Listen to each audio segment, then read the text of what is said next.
கண்கொத்தி பாம்பாக காத்திருக்கும் CIA Mossad. கொஞ்சம் அசந்தாலும் ஈரான் மொத்தமாக சிதைஞ்சிடும். மொஜ்தபா கமேனி கடந்த மார்ச் 9 ஈரானின் புதிய சுப்ரீம் லீடராக தேர்வு செய்யப்பட்டார். அவர் தேர்வாகி கிட்டத்தட்ட 1 மாதம் ஆன பிறகும் அவர் பொதுவெளியில் தோன்றவில்லை. அவர் இதுபோல பொதுவெளியில் தோன்றாமல் இருக்க 2 காரணங்களை அமெரிக்கா மற்றும் இஸ்ரேல் உளவு அதிகாரிகள் கூறுகிறார்கள். அது தொடர்பாக நாம் பார்க்கலாம். மத்திய கிழக்கு மோதல் பிப்ரவரி 28 ஆரம்பித்த சூழலில் முதல் நாளே சுப்ரீம் லீடர் கமேனி கொல்லப்பட்டார்.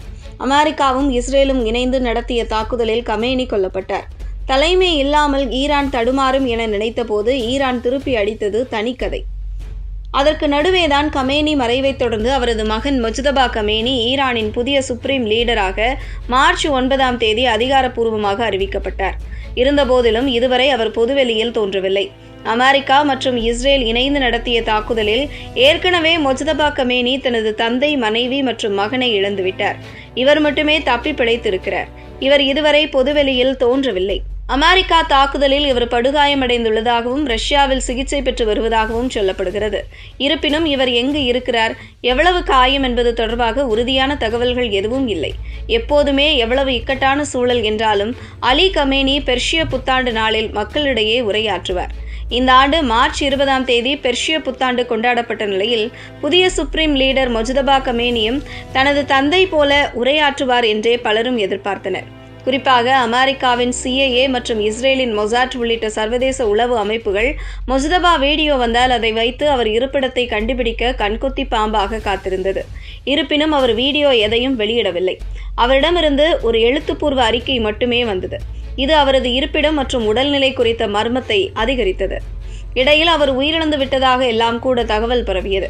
இருப்பினும் மொஜ்தபா உயிருடன் இருப்பதற்கான ஆதாரங்கள் அமெரிக்கா மற்றும் இஸ்ரேலிய உளவுத்துறையிடம் இருப்பதாக அமெரிக்க ஊடகங்கள் செய்தி வெளியிட்டன. ஈரான் அதிகாரிகள் அவருடன் சந்திப்புகளை ஏற்பாடு செய்ய முயல்வதாக வெளியான தகவல்கள் இதற்கு ஆதாரமாக சொல்லப்படுகிறது. அதே நேரம் மொஜ்தபா உயிருடன் இருந்தாலும் கூட அவர்தான் முழுமையான கண்ட்ரோலில் இருக்கிறார் என்பதற்கோ அவர்தான் உத்தரவுகளை எல்லாம் பிறப்பிக்கிறார் என்பதற்கோ தங்களிடம் ஆதாரம் இல்லை என்றே இஸ்ரேல் அதிகாரிகள் கூறுகிறார்கள். அமெரிக்க உளவுத்துறையும் கூட கிட்டத்தட்ட இதுபோன்ற ஒரு கருத்தை தான் சொல்கிறது. இது தொடர்பாக அமெரிக்க உளவு அதிகாரி ஒருவர் கூறுகையில், அவர் உயிருடன் இருக்கிறார், ஆனால் அதே நேரத்தில் அவர்தான் கண்ட்ரோலில் இருக்கிறார் என சொல்ல எங்களிடம் எந்த ஆதாரமும் இல்லை என்றார். பெர்ஷிய புத்தாண்டு சமயத்தில் மொஜ்தபாவின் டெலிகிராம் சேனலில் புத்தாண்டு வாழ்த்து செய்தியுடன் சில புகைப்படங்கள் வெளியாகின. இந்த போட்டோ இப்போது எடுக்கப்பட்டதா என்பதையும் கண்டறியும் முயற்சியில் CIA உளவு நிறுவனம் தீவிரமாக ஈடுபட்டுள்ளதாக அமெரிக்க அதிகாரி தெரிவித்தார்.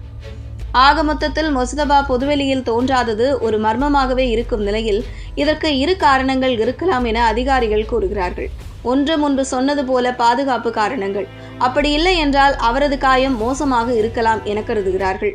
வீடியோ எடுக்க முடியாத அளவுக்கு மோசமாக அவர் காயமடைந்து இருக்கலாம் என்றும் அதுவும் கூட இந்த மர்மத்திற்கு காரணமாக இருக்கலாம் என வல்லுநர்கள் குறிப்பிடுகிறார்கள்.